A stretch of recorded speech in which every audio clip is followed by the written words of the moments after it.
السلام عليكم ورحمة الله وبركاته. الحمد لله رب العالمين، والصلاة والسلام على سيدنا ونبينا وحبيبنا محمد وعلى آله وأصحابه أجمعين.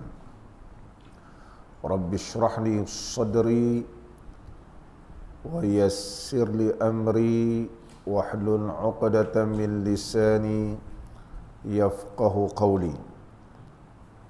اللهم افتح علينا فتوح العارفين وارزقنا فهم النبيين وإلهام الملائكة المقربين يا حي يا قيوم يا رب موسى وهارون ونوح وإبراهيم ومحمد صلى الله عليه وسلم. أكرمنا بجودة الحفظ والفهم وارزقنا الحكمة والثبات الذهني والعقل والحلم والعلم والنجاح في الدنيا والآخرة بحق سيدنا محمد صلى الله عليه وسلم يا رب العالمين. أما بعد. Alhamdulillah, bersyukur kita kehadrat Allah Subhanahu wa taala kerana dapat kita sama-sama pada malam ini berada di dalam majlis ilmu mempelajari kitab Hidayatus Sibyan. Kita masih lagi membicarakan berkaitan tentang sujud. Qala al-musannifu rahimahullahu ta'ala wa nafa'ana Allahu bi'ulumihi fid daraini amin. Faslun, ini satu fasal, satu ceraian. Bermula syarat sujud itu 8 perkara. Pertamanya adalah bahawa ada ia kemudian daripada sempurna i'tidal. Ini telah kita bahas pada pengajian yang lepas. Syaratnya mesti sempurna. Kedua daripada 8, bahawa menghantar ia orang yang semayang, ia musalli, akan 7 anggotanya kepada tempat sujud. Berdasarkan sabda Nabi sallallahu alaihi wasallam, umirtu an asjuda ala sab'ati a'zumin. Nabi sallallahu alaihi wasallam bersabda, aku diperintahkan sujud atas 7 anggota. A'zum ni 7 tulang, 7 anggota lah. Alal jabha, iaitu dahi, wal yadain 2 tangan, wal rukbatain 2 lutut, wa atrafil qadamain, iaitu hujung-hujung jari kaki. Hujung-hujung jari kaki. Jari kaki. Atraf, ujung. Ujung-ujung dia atraf, ujung gitu. Lipat tu lebih sempurna. Tapi kena ujung jari kaki, ianya sudah dikirakan memenuhi.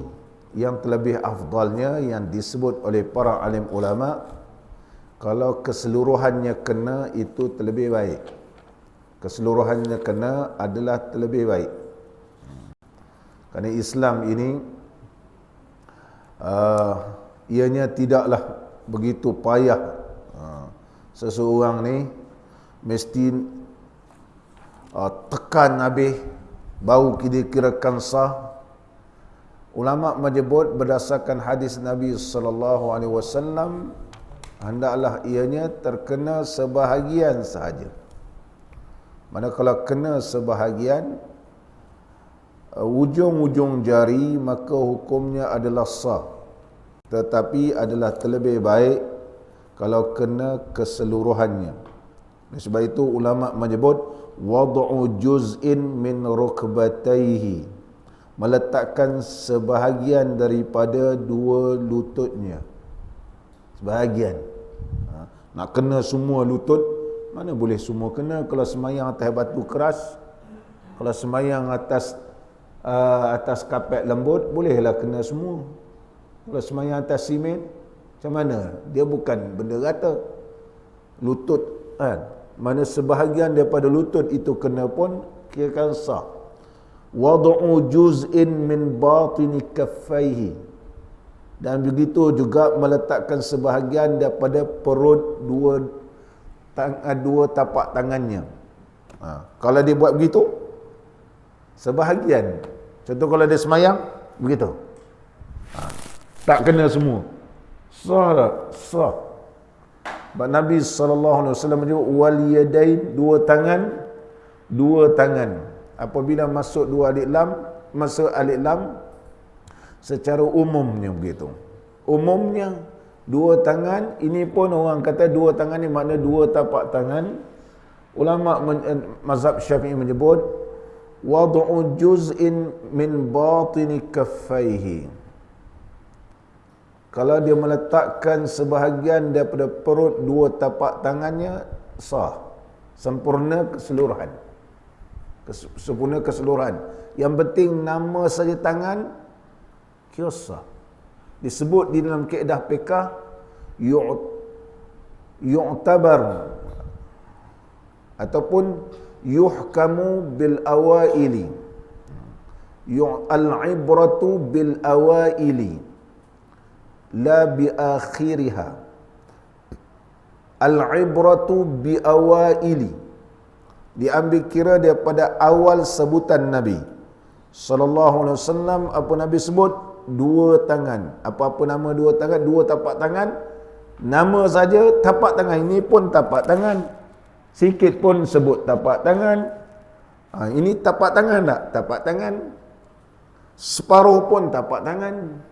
Keseluruhan pun tapak tangan. Maka kalau kita ambil bi awakhiriha, mana-mana juzuk di antara dua tapak tangan ini terkena sahaja, kira sudah memenuhi apa yang disebut oleh Nabi SAW. Begitu juga bila sebut lutut. Mana lutut? Ini pun orang kata lutut. Mana lutut kau? Dia tunjuk sini. Ada sebut, ni keseluruhan lutut. Mana lutut? Ni lutut. Orang sebut lutut juga kan. Oleh sebab itu ulama menyebut berdasarkan kaedah al-ibratu bi awailiha, pada awalnya, maka apa-apa yang dinamakan lutut kira sah. Begitu juga wal atrafil qadamain, apa-apa yang dinamakan ujung-ujung jari dua kaki. Mana ujung? Ini pun ujung, nama ujung. Adakah mesti kena semua? Dah kena ujung. Ada 3 jari kena pun dikirakan. Kalau 4 jari keseluruhannya kena tepat, itu alhamdulillah. Kalau nak ditekan semua, bukan semua orang sama keadaan dengan kita. Tetapi kalau kita mengambil kaedah al-ibratu bi awakhiriha, yang diambil kira ialah kesudahannya. Mana kesudahan? Bila disebut lutut, mana keseluruhan lutut. Ini dalam mazhab lain. Macam menyapu kepala. Imam Syafi'i ambil pandangan bi awailiha, pada awal. Mana awal? Kepala. Mana-mana pun sebut kepala. Menyapu kepala ketika mengambil uduk. Sini pun nama kepala, sini pun nama kepala, ni pun nama kepala, belakang pun nama kepala, sikit pun nama kepala, separuh pun nama kepala, 1/4 pun nama kepala, 2/3 pun nama kepala, keseluruhan pun nama kepala. Oleh sebab itu maksud Imam Syafi'i menyebut boleh menyapu kepala tu sebahagian terkena pun sah. Tetapi kalau mereka mengambil pandangan bi awakhirnya, maka kalau ambil uduk mesti keseluruhan kepala.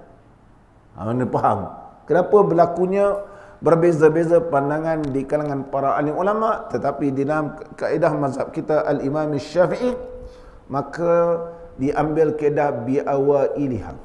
Contohnya, man massa zakarahu, barang siapa menyentuh zakar, maka hendaklah dia mengambil uduk, faliyatawadda. Dia sentuh sikit je kemaluan, pun tanpa berlapik batal wudu. Sebab diambil biawailiha. Kalau zakar tu sikit pun nama zakar. Kalau kita ambil akhir, maka sentuh keseluruhan digenggamnya baru boleh jadi batal. Tu pun mesti penuh tangan dia. Atau sentuh betul-betul keseluruhan baru boleh dikirakan batal. Ada begitu? Tak begitu kan? Maka dalam bab membatalkan uduk menyentuh kemaluan pun tersentuh sedikit pun dikirakan batal. Menyapu kepala sedikit sahaja pun dikirakan sah. Begitu juga terkena sedikit satu juzuk daripada lutut ini dikirakan sah. Begitu juga juz'un min batinil qadamain, terkena mana-mana batin jari ini juga dikirakan sah. Tak payah nak lipat kuat-kuat, kerana yang penting ia mesti terkena, iaitu ujung-ujung jari. Ujung jari. Dalil yang disebut oleh ulama kita ulama Syafi'i, al-ibratu biawailiha. Kalau kita pegang mesti kena semua, bagaimana entah ambil uduk juga? Sapu kepala seluruh? Tak boleh kan? Menggunting kepala. Ketika tahlul, walaupun 3 helai rambut sudah dikira menggunting kepala. Kalau boleh, gunting semua ataupun cukur semua. Kenapa? Disebut muhalliqina, iaitu mencukur, ataupun muqassirin, mengguntingkan kepala, mengguntingkan rambut kepala ni. Sikit pun nama rambut, banyak pun nama rambut. Faham tu? Ini mazhab kita Imam Syafi'i. Wadu'u juz'in ma'al jabhah. Contohnya mana jabhah, mana dahi. Ini semua dahi. Mana-mana terkena pun dikirakan dahi. Adakah mesti kena semua? Tidak semesti kena semua. Terkena mana-mana dahi, hukumnya sah. Saya bagi contoh. Kita sujud, ada benda tajam. Kita tak perasan sebab semayang dalam keadaan sujud. Ataupun musim hujan sekarang basah kan. Dia pun sujud-sujud gitu. Benda tajam. Macam mana? Kalau dikekalkan, dia sakit. Diangkat, batal. Dia angkat, batal. Ini dia angkat, ubah sebelah, batal. Maka macam mana ulama fiqh kata? Sebab kaedahnya, walaupun wadu'u juz'in minal jabhah, iaitu satu juzuk daripada dahi. Macam ni cara dia.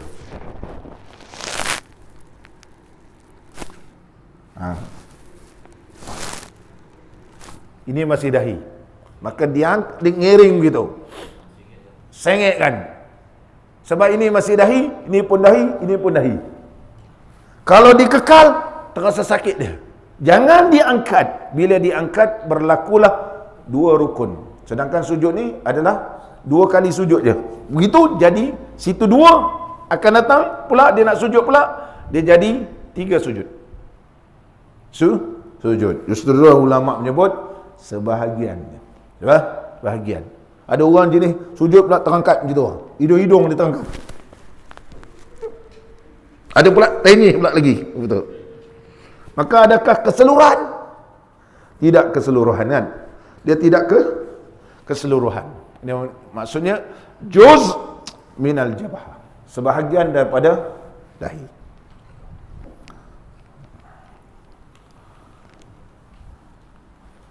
Itu maksud yang disebut dalam kitab kita ni.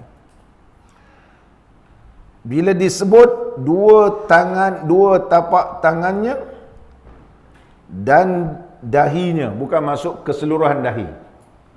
Kalau keseluruhan dahi, semua orang boleh tentu sah semua. Ini tak apalah kapet.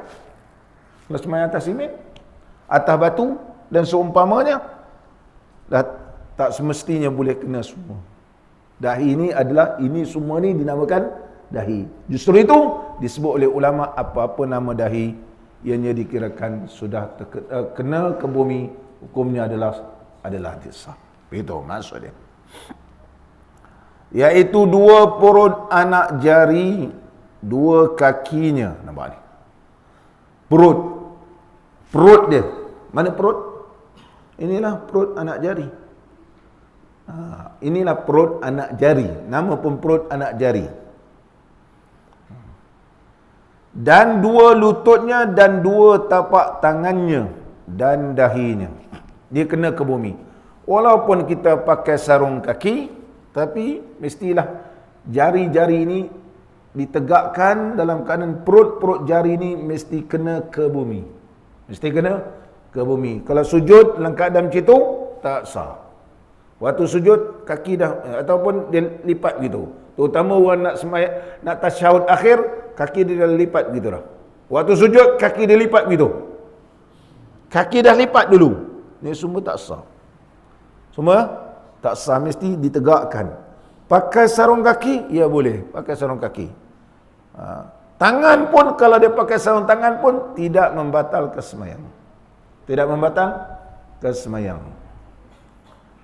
Yang tidak boleh sujud bergerak ialah dahi sahaja. Tidak boleh sujud di atas benda yang bergerak. Tidak boleh sujud di atas benda yang bergerak, iaitu dahi. Maknanya kalau pakai kain, kita sujud, lutut kita ni memang sujud di atas benda yang bergerak. Benda yang bergerak. Oleh sebab itu haram kita pula pergi tebuk ni. Orang kata sujud mesti kena 7 anggota. Tu sebab saya lubangkan lutut ni. Ulama kata fayahrumu alaihi. Maka dia kata wa yukrahu kashfur rukbatai. Maka makruh membukakan dua lutut. Dalam mazhab Imam Syafi'i, lutut tidak aurat. Asalnya lutut tidak aurat. Baina rukbah, di antara pusat sehingga lutut. Pusat asalnya tidak aurat. Tetapi Imam Syafi'i pakai kaedah ma la yatimmul wajibu illa bihi fahuwa wajibun. Tidak sempurna wajib itu melainkan dengan dia tu sempurnalah wajib. Tidak sempurna menutup aurat melainkan ditutup keduanya. Sebab kalau kita memang ngangam tam pusat, terlondeh sedikit, dia betul-betul kat pusat tu, pusat tidak aurat. Kita pun pakai bawah pusat, terlondeh sedikit, maka sudah nampak aurat. Begitu juga lutut. Kita ngangam tang lutut, ramai orang pakai seluar gitu kan. Betul. Tapi kalau dia terangkat sedikit, maka sudah menampakkan aurat. Ghati fakhizaka fa inna fakhizaka auratun. Nabi SAW bersabda, tutuplah pahamu. Bila para sahabat ni ternampak paha, sesungguhnya dua paha itu adalah aurat. Jadi perkataan Nabi SAW adalah terlebih tinggi. Sebab Rasulullah tegur. Bagaimana keadaan Nabi SAW dalam hadis yang diriwayatkan oleh Imam Bukhari bahawa para sahabat Nabi SAW ternampak paha. Ternampak paha. Bila Sayyidina Abu Bakar datang, Rasulullah tak tutup pun. Sayyidina Umar datang, tak tutup. Datang Sayyidina Osman, baru tutup. Jadi ada orang faham bahawa paha tidak aurat. Dia kontra dengan hadis bahawa Nabi SAW bersabda, ghati fakhidaka, tutuplah dua pahamu, tutup pahamu, sesungguhnya paha itu aurat. Macam mana pula Nabi boleh nampak paha? Oleh sebab itu, ulama usul fiqh membahaskan begitu panjang dua hadis ini, adakah berlaku pertentangan? Maka ulama menyebut tidak berlaku pertentangan. Ketika mana Nabi SAW duduk, Sayyidina Abu Bakar dengan Sayyidina Umar ni ialah kahwin dengan anak, kan? Kahwin dengan anak, kahwin dengan adik, dah biasa. Dengan Abu Bakar kahwin dengan anak dia, kan? Jadi Rasulullah biasa menantu, pak mentua, kan? Abang ipar. Macam mana? Dia duduk. Ada ulama menyatakan hadis itu tak apa jelas barangkali Sayyidina Abu Bakar dan Sayyidina Umar, dia berada di tempat yang peha itu tidak kelihatan, hanya Siti Aisyah yang berada di situ nampak peha. Macam saya pakai kain, ingat? Orang sana nampak tapi orang sini tak nampak. Boleh dikatakan hadis begitu. Tak disebut Sayyidina Abu Bakar nampak, tak disebut Sayyidina Umar nampak, tak ada sebutlah hadis begitu. Bila Sayyidina Osman datang, Sayyidina Osman, jadi Rasulullah pun rapatkan pehanya. Apakah kamu tidak malu? Malaikat pun malu dengan dia. Tadi Aisyah berkata, tadi Sayyidina Abu Bakar, Sayyidina Umar tak rapatkan kaki. Datang pula Sayyidina Osman rapatkan, tak nampak kan? Dia kata, apakah kamu tidak malu? Yang mana malaikat pun malu dengan dia. Nampak ni? Kalau kita orang dah biasa dengan kawan-kawan terkangkang gitu, tak apa. Tiba-tiba datang tok guru. Ustaz, dia kata, nampak? Betul kan? Jadi Imam Ghazali kata, barangkali maksud begitu. Yang kedua, Imam Ghazali kata, sebab dia tak jelas. Nabi SAW dia ada banyak jubah. Ada jubah yang terbelah. Ulama-ulama ni ada lagi satu jubah. Ini jubah, kemudian ada jubah. Rasulullah pakai kain lepas. Kain lepas. Kain tu lepas. Mana kain kan? Kemudian ada jubah. Bila kain lepas ni, ternampak bentuk peha. Ternampak bentuk peha. Oleh sebab itu nampak macam peha. Jadi kalau dengan bapa mentua, dengan abah ipar, dah biasa. Ternampak bentuk peha. Tetapi bila Sayyidina Osman datang, Rasulullah tutup. Itu maksud ternampak. Sebab hadis itu tidak jelas. Maka sesuatu yang tidak jelas tidak boleh dijadikan sumber hukum. Ada orang kata peha bukan aurat. Tak boleh jadi sumber hukum sebab dia tak jelas. Maka yang jelasnya perkataan Nabi SAW, tutuplah pehamu. Fa inna fakhidhaka auratun, sungguh peha itu aurat, itu jelas. Sebab Rasulullah sendiri sebut. Maka justru itu peha ini adalah aurat. Peha ni aurat. Ini pendekatan mazhab kita sebab Imam Syafi'i alim dari sudut ilmu usul fiqh. Justru itu kalaulah orang ni pakai kain, dia lutut dia terbuka. Kan? Bila dia terangkat sikit kain dia, maka ternampaklah peha. Bila ternampak peha, maka nampak aurat. Nampak aurat batallah sembahyang. Jadi ulama Syafi'i berdasarkan pandangan Imam Syafi'i, tutuplah lututmu sekali. Tidak sempurna melakukan benda wajib itu, melainkan dengan ditutup itu sempurnalah. Dinamakan kaedah ma la yatimul wajibu illa bihi fahuwa wajibun. Wajibun. Ini kaedah dalam mazhab kita. Mazhab kita.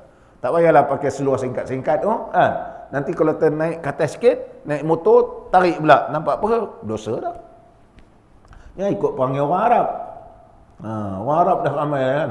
Pakai begitu. Masuk Masjidil Haram, betul. Dia kata, ini bukan aurat. Ahlan wa sahlan. Itu pandangan entah. Tapi kalau entah nak semayang nanti, bila nak sujud, mesti diterangkat.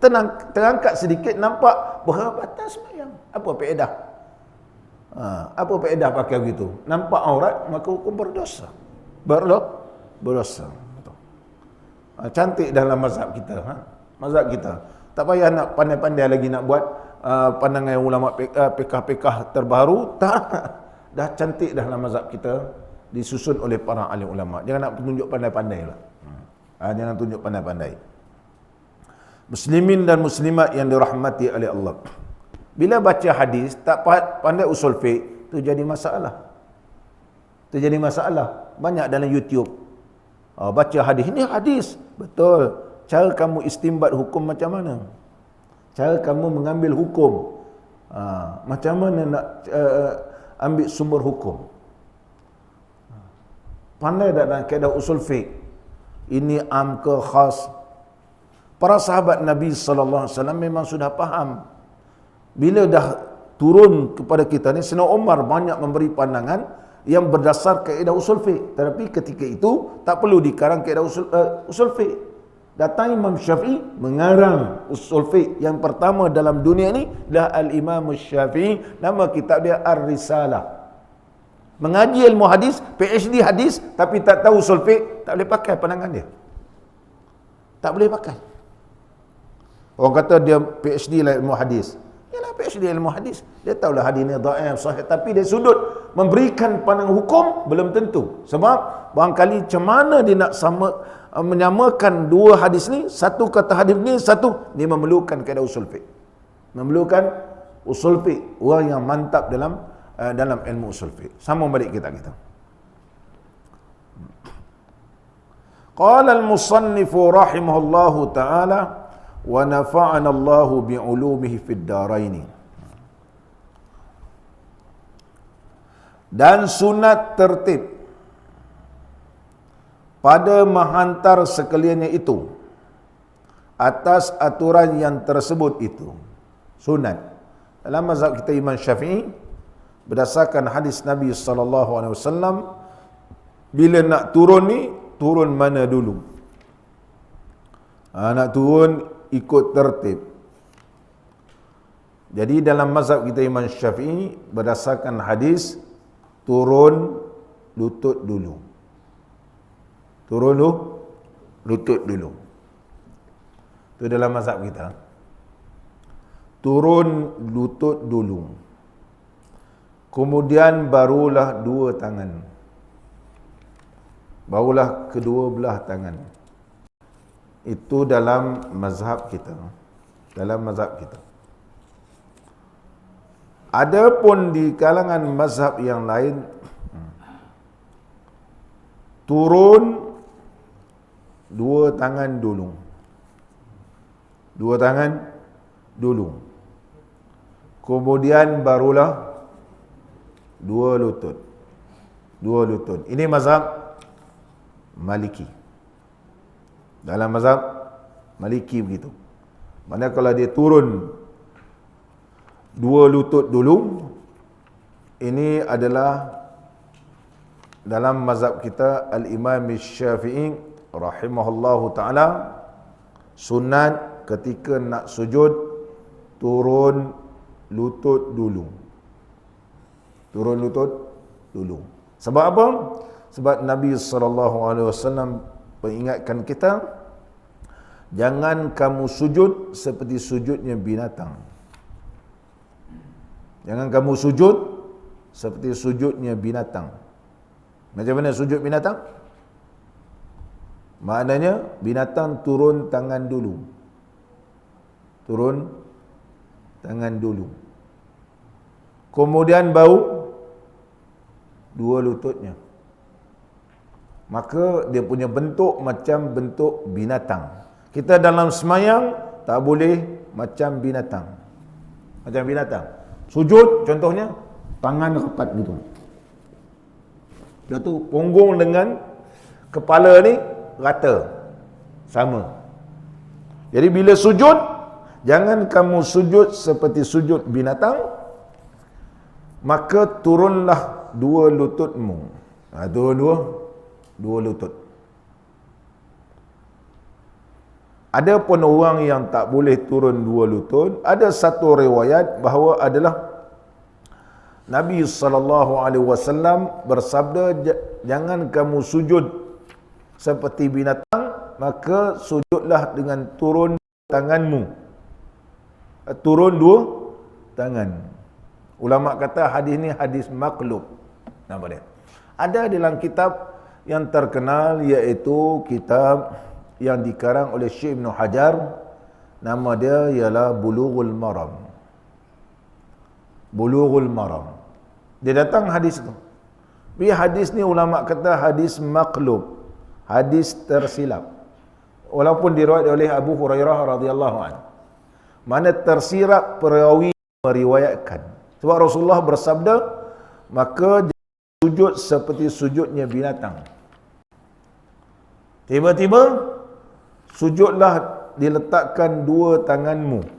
Letakkan dua tangan ni macam binatang. Macam binatang. Sebagaimanalah hadis Nabi SAW yang diriwayatkan oleh Wa'il ibn Hujrin, ini mazhab kita. Wa'il ibn Hujrin meriwayatkan, ra'aitu Rasulullah SAW idza sajada yada'u rukbatayhi qabla yadayhi. Mana adalah Nabi SAW yang aku lihat sendiri bagaimana bentuk solatnya ketika sujud, yada'u meletakkan rukbatayhi, dua lututnya, qabla yadayhi sebelum dua tangan. Mana turun? Lutut. Itu. Ini mazhab kita pakai berdasarkan hadis Wa'il ibn Hujrin. Mana turun? Dua lutut. Kemudian baru dua tangan. Sebab dia tak sama macam binatang. Kalau kita sujud, mana seperti binatang turun dengan tangan. Cuba tengok mana-mana binatang. Kalau nak turun macam mana? Tangan dia tegak, dah tu baru begitu. Haji naik unta di Mekah, macam mana? Cuba tengok unta. Kaki depan dia terlipat ke atau di belakang dulu? Dia mesti belakang dulu. Siapa, cuba kita tengok kita korban lembu macam mana? Tangan dulu ke macam mana? Dia tangan dulu. Dah tu baru belakang, sama macam binatang. Kalau tangan dulu, mana sama dengan macam binatang. Oleh sebab itu jangan sama, kita lutut dulu. Kalau tidak, sama dengan binatang. Binatang tangan dulu, barulah di belakang. Jadi di dalam mazhab kita Imam Syafi'i berdasarkan hadis yang diriwayatkan oleh Wa'il ibn Hujrin radhiyallahu anhu. Allah berazana. Tak ada.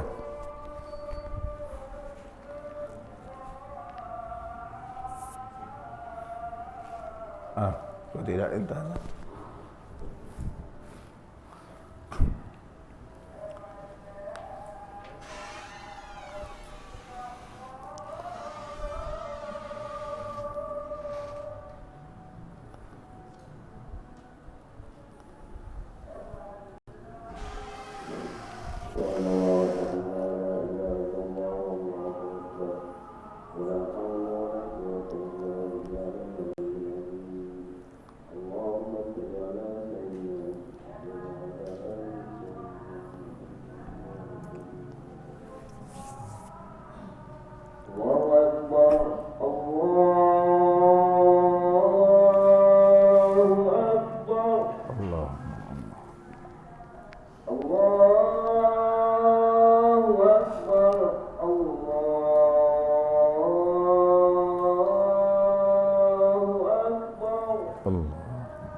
Qala al-musannifu rahimahullahu ta'ala wa nafa'ana Allahu bi'ulumihi fid daraini amin.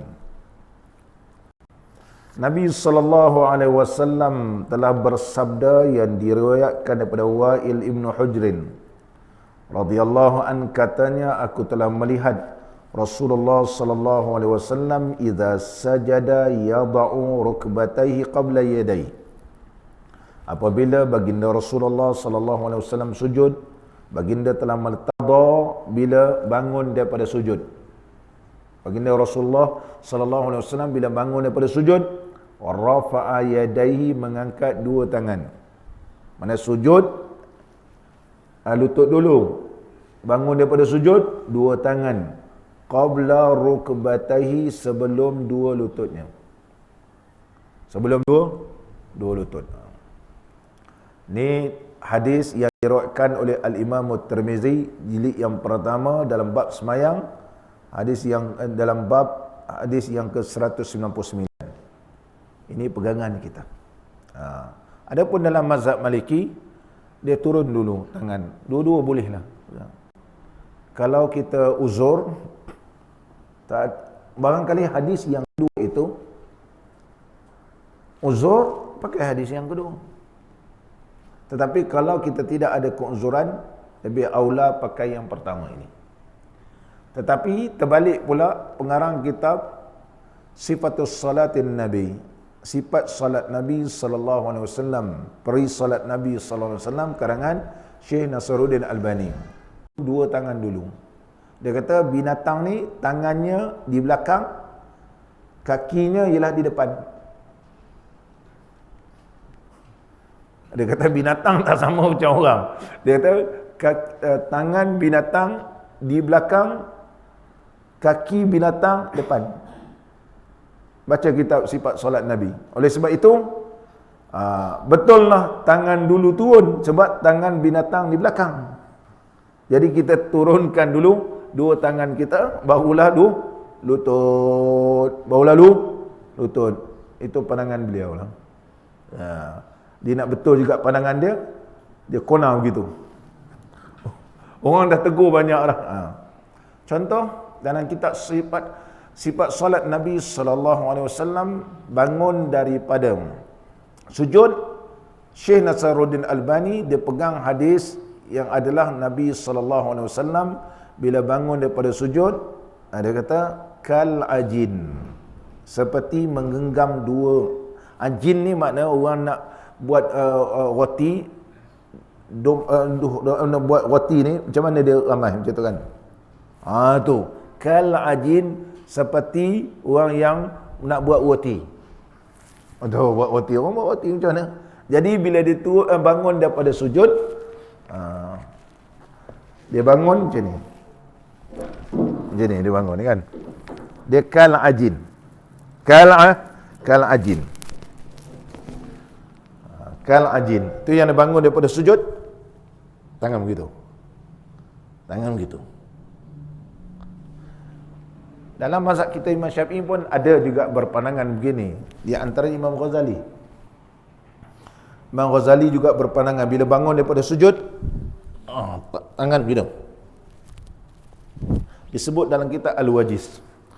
Pandangan Imam Ghazali sedemikian rupa telah ditentang oleh ramai ulama di kalangan mazhab Imam Syafi'i, termasuk Imam Nawawi. Imam Nawawi telah jawab begitu panjang dalam kitab beliau Khulasatul Ahkam. Kerana tersilap tulis. Sebenarnya hadis Nabi sallallahu alaihi wasallam kal ajiz, seperti orang yang dah tua. Seperti perempuan yang dah tua, mana bangun daripada sujud ni seperti orang dah tua. Kal ajiz, orang dah tua. Bila orang dah tua, macam mana dia bangun sujud? Dia bertelekan tangan dia. Macam ni bila bangun. Tadi terlekan begitu. Begitu kan. Mana tarik lutut dulu, naik, dah tu tangan ni terlekan.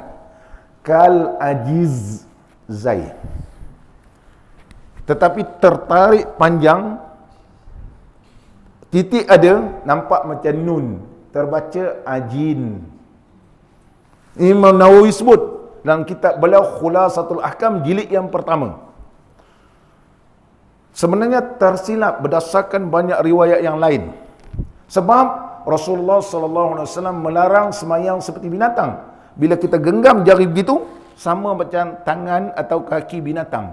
Tangan kaki binatang begitu. Jadi kalau kita semayang begitu, bangun, maka seperti binatang. Sedangkan Rasulullah bersabda, jangan semayang seperti binatang. Pergerakan tangan ini dikembangkan. Begitu. Jadi walaupun Syekh Albani dia kata itu sifat solat Nabi, tak betul. Orang kata dia ulama hadis macam mana? Adakah tak baca kitab Imam Nawawi? Barangkali dia tak terjumpa kitab yang dibahaskan oleh Imam Nawawi begitu panjang. Nama kitabnya Khulasatul Ahkam. Dan ulama-ulama Syafi'i telah menjawab pandangan Imam Ghazali dalam kitab Al-Wajiz, telah dibahaskan oleh Al-Imam Rafi'i dalam kitab beliau Fathul Aziz, syarah kepada Al-Wajiz karangan Al-Imam Al-Ghazali, bahawa sesungguhnya Imam Ghazali tersilap nakal. Dalam mazhab kita pun ada, tapi kita tak pegang walaupun Imam Ghazali, kerana barangkali Imam Ghazali tersilap nakal. Begitu juga disebut oleh Al-Imam Syekh Khatib Syarbini rahimahullah ta'ala dalam kitab beliau yang terkenal Mughni Muhtaj jilid yang pertama, telah membahaskan dua muka surat berdasarkan hadis kal ajin, sebenarnya tersilap asalnya kal ajiz. Walau bagaimanapun hadis itu adalah hadis dhaif, tak boleh menjadikan hujjah. Walaupun ada terdapat para sahabat Nabi SAW ketika dia dah tua, bangun daripada sujud menggenggamkan, kerana dah tua, macam orang dah tua sekarang pakai tongkat. Walaupun pakai tongkat ni ada 5 kelebihan.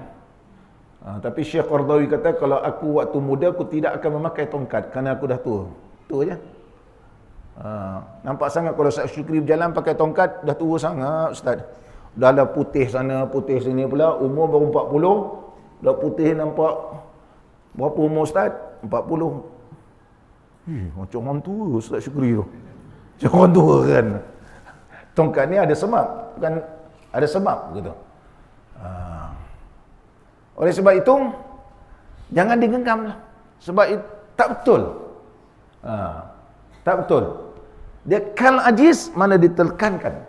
Etika mana menekan itu sunnah Nabi sallallahu alaihi wasallam. Sunnah Nabi. Begitu juga Syekh Muhammad Saleh Utsaimin rahimahullahu taala juga telah memperjelaskan dalam karangan beliau sifat salatin Nabi juga, bahawa sesungguhnya yang sahihnya ialah tidak digenggamkan. Yang sahih. Begitu juga dalam kitab Fathul Jalali wal Ikram. Ini ulama-ulama sekarang lah.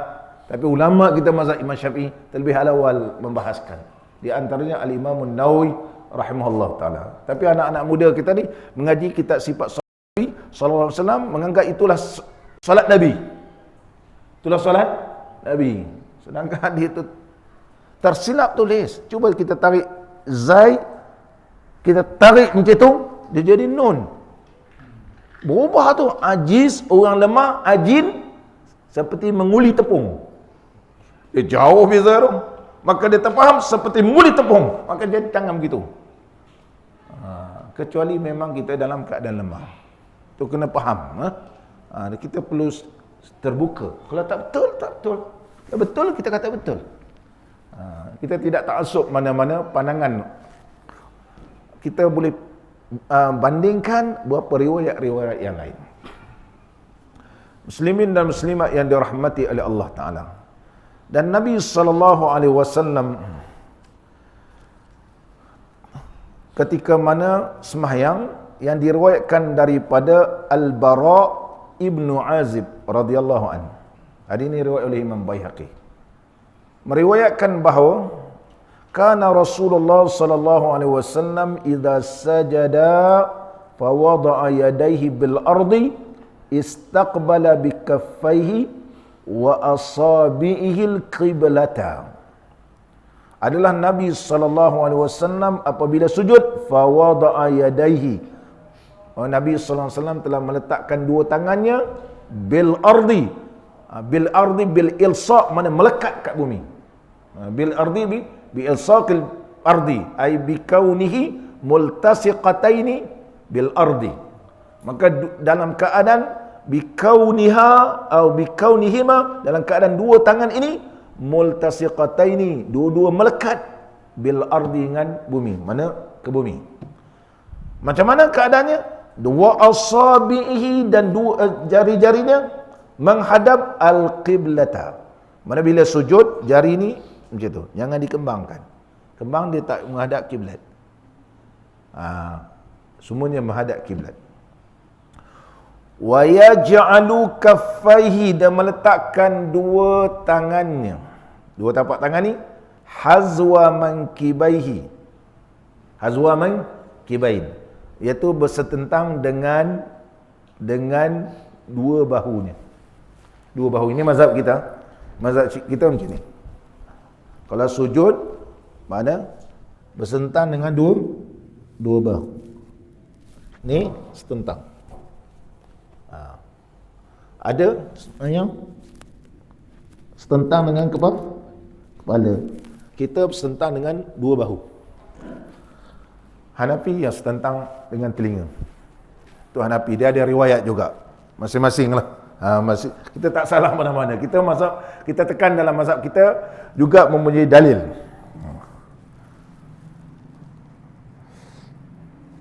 Wa ra'suhu ay wa yaj'alu ra'sahu, dan menjadikan kepala Nabi sallallahu alaihi wasallam yang mulia bainahuma, antara keduanya, antara dua tapak tangan tadi,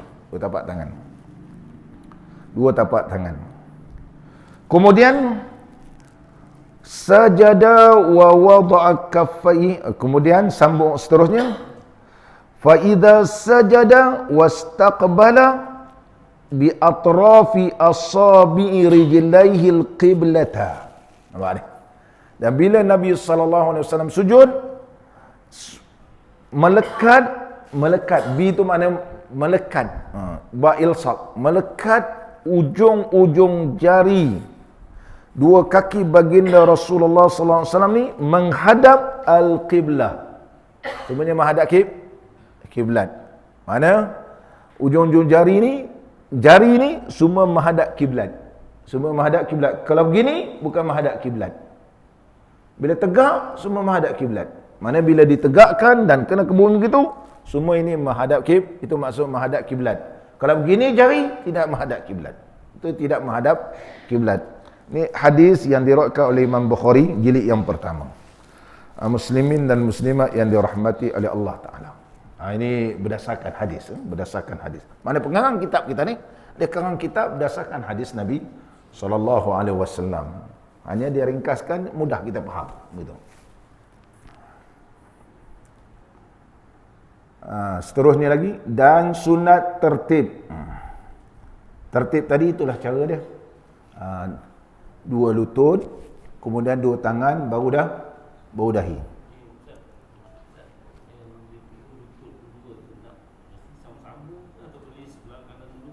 Tengoklah kita sebaliknya, dua lutut sebaik dua lutut.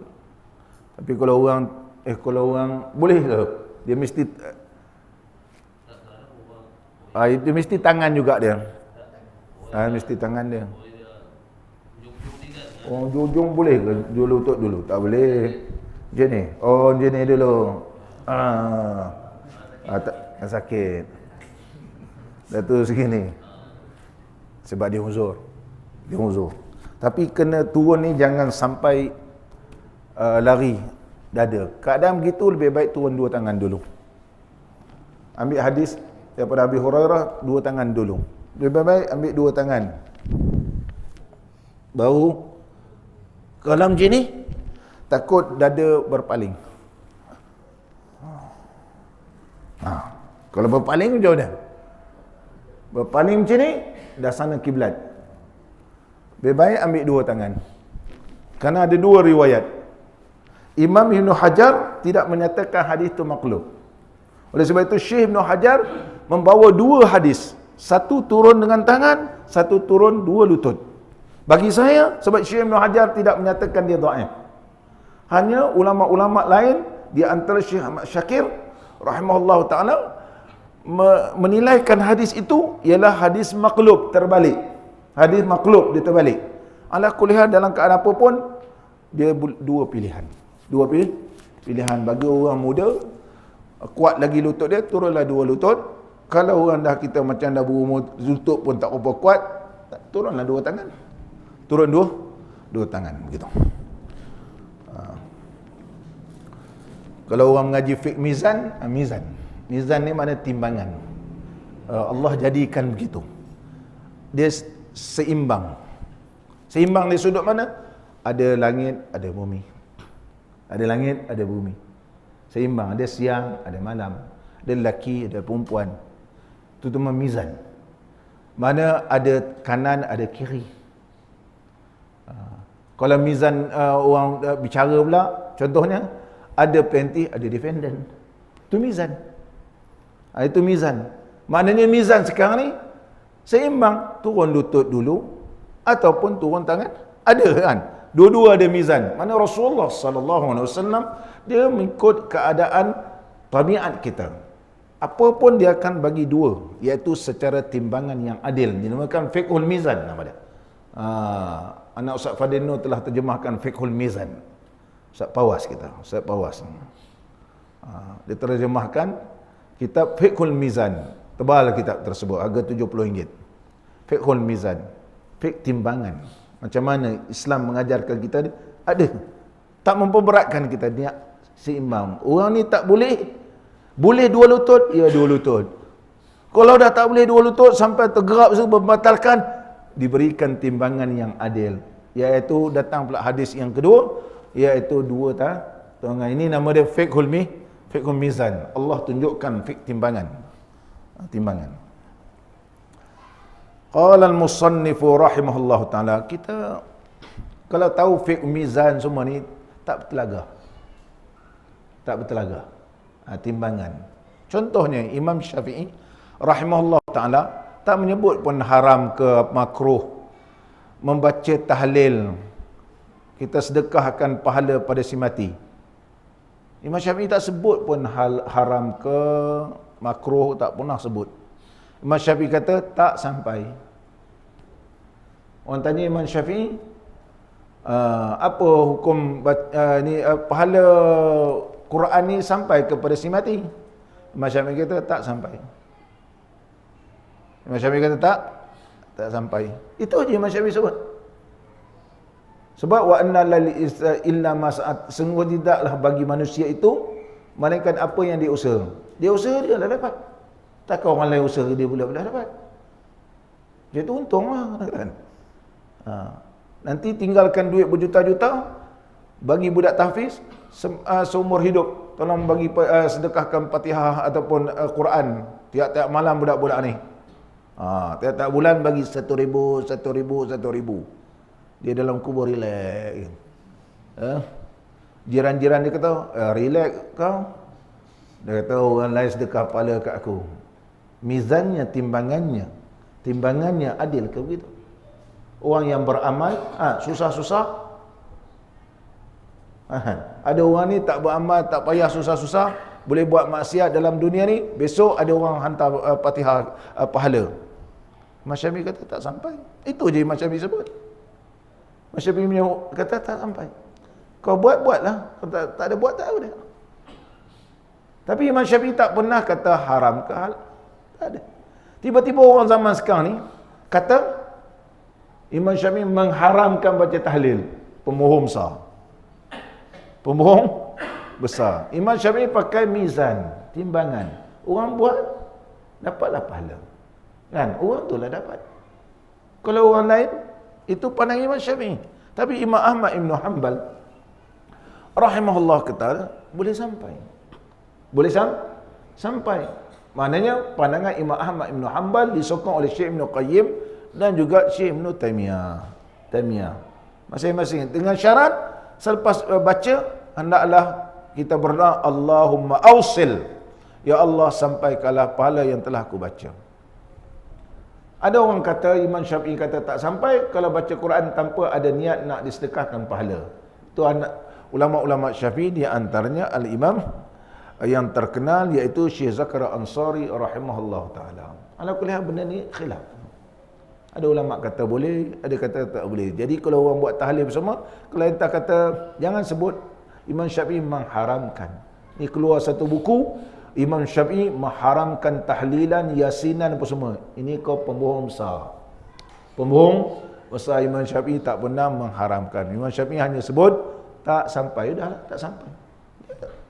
Dia itu aja disebut. Tak pulang. Kalau siapa nak pegang mazhab Maliki, Ahmad Ibn Hanbal, silakan. Siapa tak nak pun tak ada masalah. Keluarga kita meninggal dunia, orang kata, Ustaz, tak buat kenduri tahlil? Tak ada. Tak ada, Ustaz. Tak ada. Tak ada. Memang tak ada. Ayah saya meninggal, saya tak buat tahlil. Memang tak ada. Memang tak ada. Tak ada, Ustaz? Tak ada. Sikit tak ada. Nak kata pelik macam mana? Tak ada, tak ada lah.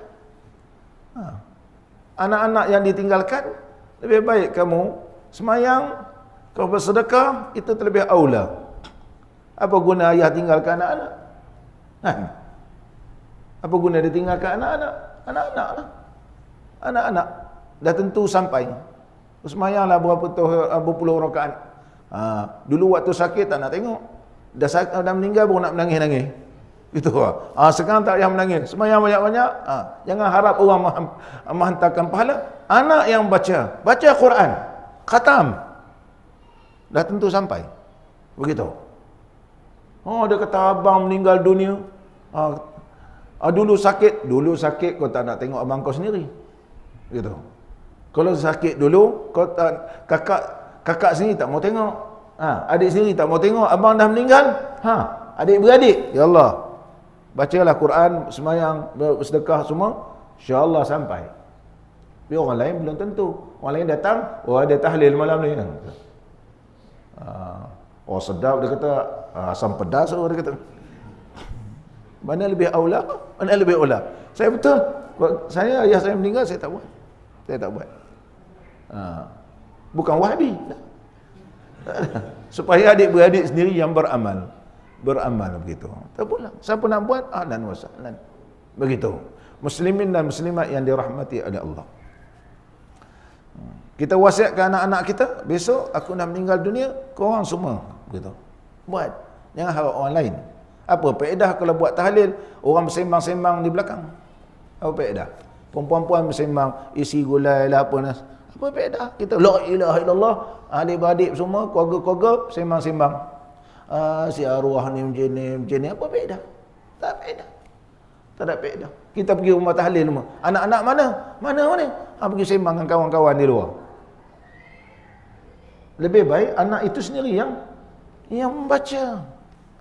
Mana? Cuba kita pergi rumah tahlil. Mana dia? Ni nak sedekah, siapa nama arwah?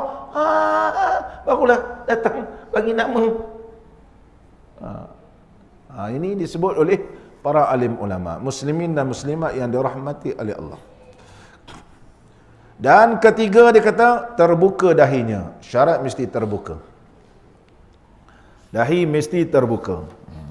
Min asaris sujud. Jadi tidak boleh sujud di atas sesuatu yang bergerak dengan geraknya. Sujud dahi ni tak boleh. Adapun lutut kita, memanglah kalau kita pakai kain, kita bangun, dia bangun. Nanti kita sujud di atas kain, itu dibenarkan. Sujud, contohnya kita pakai sarung kaki, kita pakai sarung kaki, kita bangun pun dia bangun, kita sujud pun dia sujud, boleh. Nanti kita nak sujud, memanglah pakai sarung ataupun tangan contohnya, perempuan-perempuan dia sujud. Ustaz dia kata, kakak bila sujud tangan atas telekung, sah ke tak sah? Bila sujud tiba-tiba atas telekung tangan ni macam mana? Telekung tutup, macam mana nak menolak? Macam mana nak tolak? Tiba-tiba di atas telekung, tolak banyak pula pergerakan. Ya, sujudlah. Tangan di atas telekung tidak membatalkan sembahyang. Yang tak boleh ialah sujud dahi, sujud di atas sesuatu yang bergerak bersama kita. Itu tak boleh. Tiba-tiba tarik ekor serban, panjang sangat kan ekor serban ni, ini panas dia kata, tarik, tak boleh. Sebab dia bergerak sesama kita. Bergerak sesama kita. Lain rida. Kena faham hadis Nabi SAW, masalah rida bukan ikut serban. Rida ni adalah ada apa kita punya selendang. Selendang lain. Kalau susah sangat ambil selendang letak situ. Buat apa tengah semayang? Kalau susah-susah dah tahu ni lantai ni panas. Ambillah rida ni letak depan. Ambil rida tu letak depan. Sujud di atas rida. Jangan rida itu bergerak sesama kita. Kita sujud dengan dia itu tidak sah. Tidak sah.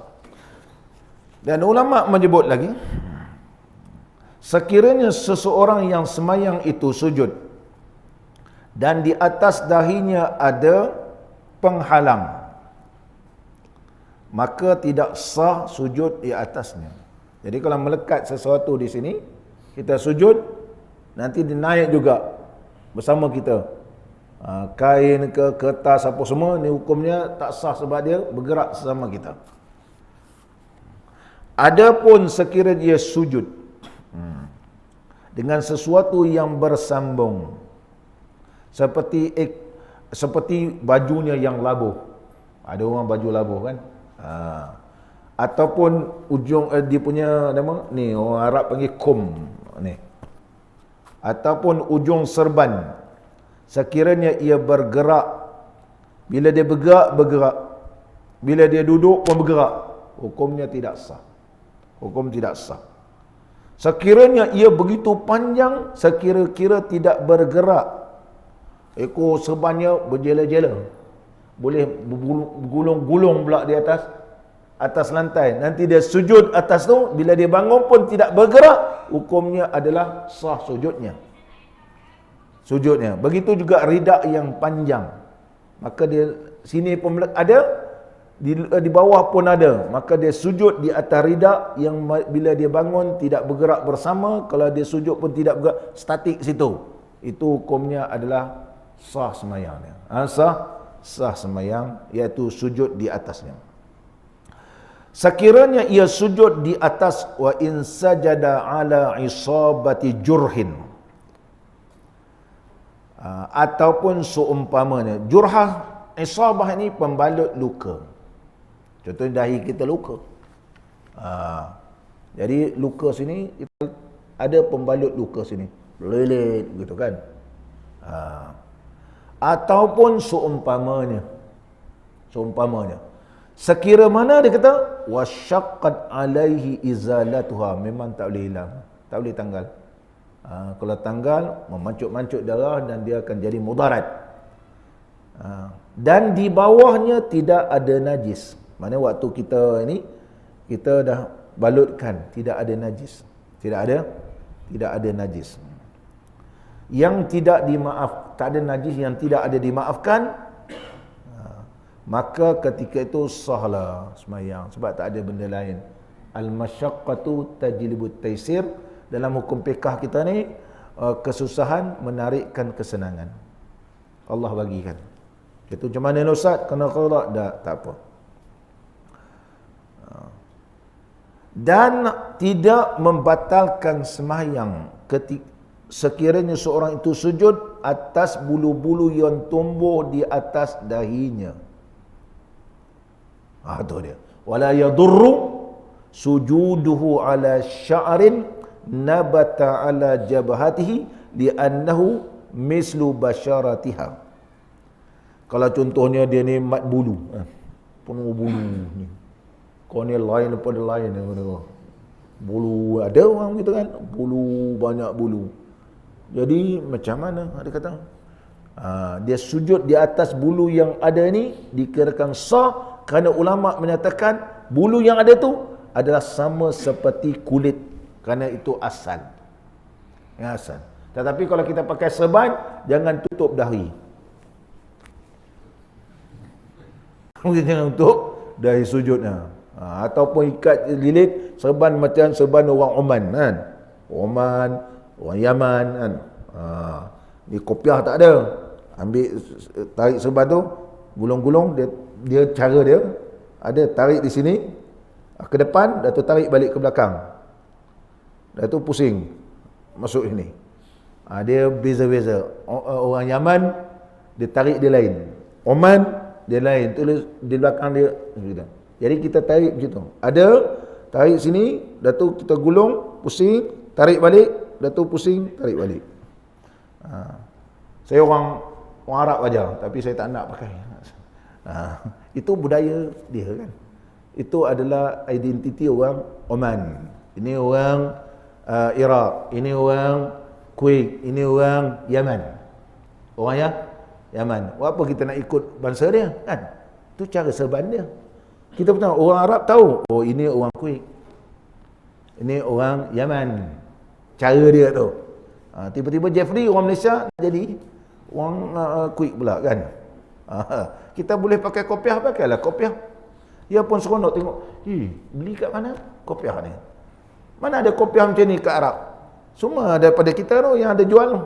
Orang Malaysia kan. Orang Indonesia lain kopiah dia. Arab lain. Ini identiti orang Malaysia. Orang Malaysia. Sambung balik. Kalaulah pakai serban macam orang Oman, macam orang Yaman, macam orang daripada Kuwait dan sebagainya, tutup je tu. Tutup je tu. Sembahyang sah lah? Tak sah. Sembahyang tak sah. Dan Nabi SAW juga ada melarang rambut panjang. Yang penting hati Allah panas. Allah panas hati saya. Kita kata kita nak semuanya macam mana ni? Kejatuh, tarik menyebabkan banyak pergerakan. Allah berfirman, dirikan salat kerana ingat aku. Wasmayang, dia kata. Ingat Tuhan. Ini tak penting. Ini geng-geng hakikat. Geng-geng hakikat. Khusyuk apa kau dekat? Nak semayang, sujud, tarik begitu. Nak sujud, tarik begitu. Ingat Tuhan apa tu? Ingat rambut, bukan ingat Tuhan. Ingat tu? Ingat rambut. Begitu juga orang pakai serban. Pakai serban. Ala orang Arab. Bila semayang aja, terjatuh serban, tarik. Ikat lah. Ni gitu. Apa faedah tu? Bila semayang, sujud, dah terjatuh dia kan. Dah terjatuh. Dah tertarik pula begitu. Kan membetulkan serban dia. Kau ni semayang khusyuk ke? Khusyuk kerana Allah atau khusyuk kerana serban? Tak betul kan? Begitu juga letak ridak. Letak sini. Tengah semayang letak sini. Lipat-lipat ni tak ada satu dalil yang menunjukkan dilipat. Ridak memang Rasulullah pakai. Ada sebelah Mesir, ridak dia letak tu atas bahu. Itu lekat terus kan. Ridak ni kalau kita lipat-lipat, cantiklah letak atas bahu. Bila nak sujud rukuk, terjatuh dia. Dah betul pula. Kerana bila sujud pula, terjatuh betul. Daripada khusyuk langsung tak khusyuk. Letak je ridak kat bawah. Tak jari, hilang khusyuk. Hilang khusyuk. Kita agak dia sunnah, jadi makruh pula. Jadi makruh. Betul ke ridak tu diletak begitu? Yang lipat-lipat. Rasulullah lipat cantik macam kita. Letak begitu. Ridak boleh letak atas bahu. Ridak boleh letak atas bahu. Gitu. Oleh sebab itu, Nabi SAW telah memperingatkan. La, dia kata. Tidak, dia kata. La nadummu wala najma'u as-siyaba wasy'ara wala nakfitu as-siyaba wasy'ara, dan tidak kami menggenggam-genggamkan baju dan juga rambut. Rambut. Jadi tengah semayang ni, rambut dipegang makruh. Baju pula pun begitu. Pun begitu. Mana boleh dikiaskan apa-apalah. Rambut, baju, kain ridak, serban dan sebagainya yang boleh menghilangkan khusyuk. Menghilangkan khusyuk. Ini disebut oleh Nabi SAW. Kita kata, bang, semayang ni bagus. Kau semayang, Alhamdulillah. Bila nak semayang, ikatlah rambut tu. Kan? Pakailah kopiah. Apa salah pakai kopiah? Kau naik motor boleh ikat macam tu. Naik motor dia ikat kan. pakai pula helmet. Bila tak semayang, biar rambut begitu. Kejap, kau lebihkan utama pakai helmet daripada semayang. Ini depan Allah. Ini disebut oleh Nabi SAW. InsyaAllah kita sama akan datang. Mudah-mudahan pertemuan kita ini diberkati dan diridai oleh Allah Ta'ala. Bismillahirrahmanirrahim. Alhamdulillahi Rabbil Alamin. Wassalatu wassalamu ala sayyidina wa nabiyyina wa habibina Muhammadin wa ala alihi wa sahbihi ajma'in. Rabbana atina fid dunya hasanah wa fil akhirati hasanah wa qina adzaban nar. Wa sallallahu ala sayyidina Muhammad wa ala alihi wa sahbihi wa baraka wa sallam. Walhamdulillahi Rabbil Alamin. Aqimis salat.